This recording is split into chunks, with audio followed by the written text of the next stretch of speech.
So I saw this video on YouTube Shorts today when I was just kind of scrolling through looking for, stuff to pass the time, and it kind of gave me an idea to talk about a specific topic.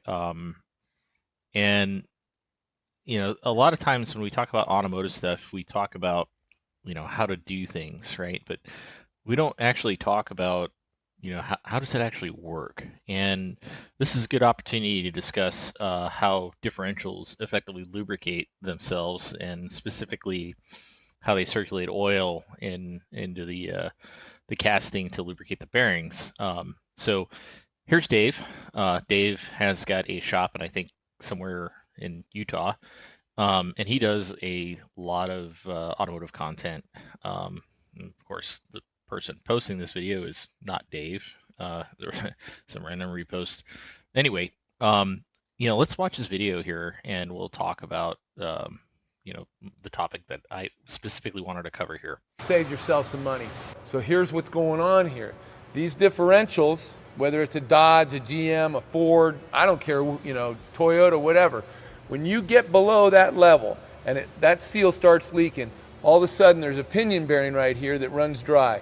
The customer's complaint is drivetrain noise. You can hear it coming from the front. Okay, so a little bit of a mess up there what he was trying to say, but that's okay. We kind of got the message. So what Dave is saying is, obviously this differential has had a pinion leak for quite some time. You note the wet appearance of the casting plus all the gunk stuck to it. The thing that kind of bugs me about what he's saying is, once it gets below this level, your pinion's going to run dry.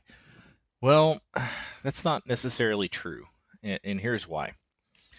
First off, you can see that this is it's probably like a early 4th gen Ram when they still had the 4-link suspension, and this looks like a 6.7 Cummins. This is really similar to just about every solid front axle out there, and I think some of the IFS. They all kind of work the same. I'm going to use some pictures of a Dana 30 axle. It's just easier to find them online. And we're going to talk about how the lubrication system actually works for that pinion. First off, let's look at the casting as it is populated, right? So if this is front differential, this is the front cover removed.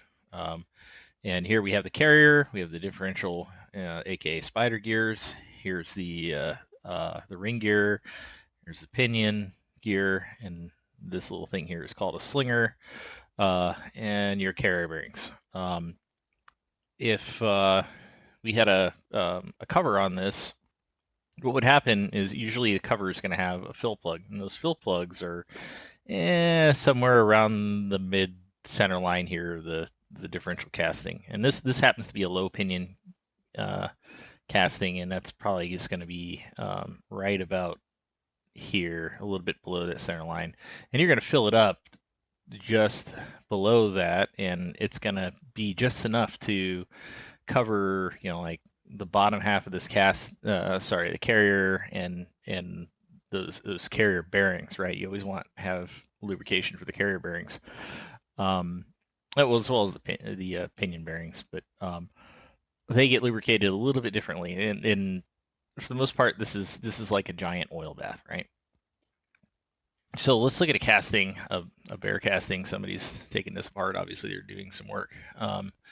Looks like a ring and pinion replacement, and they've got some nastiness going on in here, but that's besides the point. You can see that there's these holes here in the top and bottom of the casting.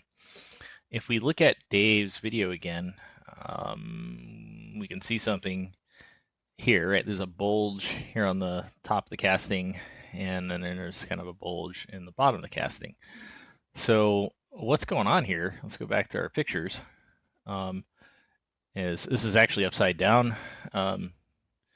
You look at the C's, and you can see that the angle of the top is always going to be inward versus the bottom. Anyway, this is the top of the casting, this is the bottom of the casting, and there's the a hole here and a hole there, right? So what is this?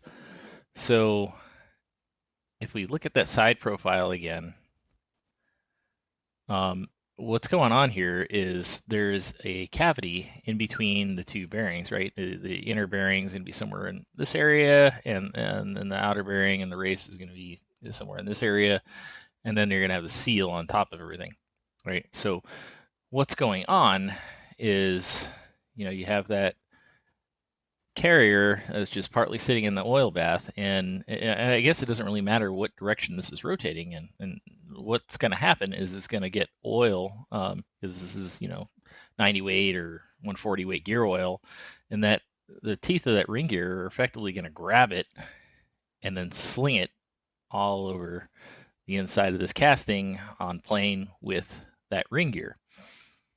So if we take a look at this with that pinion, well, guess where that is, right? It's right here.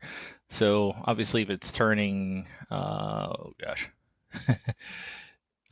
if that pinion gear was turning clockwise, the back of the ring gear would be rotating, and the ring gear would be rotating this way, right? So it's going to kind of mesh with that gear, and it's going to dump some oil in here. Same thing if it's going the other way around. It's going to pick it up and sling it all over the place, and then back into the casting. And what's going to happen? Remember, I mentioned the slinger earlier. Is it's kind of gonna fill that cavity up with fresh lubricant, right? It's going to be constantly circulating lubricant and dumping it in there. And what's going to happen is it's going to go through those bearings. The inner and outer bearings are basically constructed the same, although one's a little bigger than the other. And it's going to stick these bearings, and as it rotates, it's going to lubricate everything, and it's also going to seep both forward and backward. Well, in the case of the inner bearing, the slinger here is just going to keep it from just dumping straight out back onto the back of the pinion gear. It's just going to kind of sling it all over the inside of the casting. Right. On the case of the outer bearing, what it's going to do is it's going to basically, kind of pour out and then go into this cavity and then return the main part of the casting. So why am I talking about this? Because, that level, kind of how Dave was talking about, it's not like this thing is static. Like if it's not just slapped full of oil up to the point where everything's in an oil bath, it's not going to get lubricated, right? You have cases where you'll have off-roaders that that have very much lifted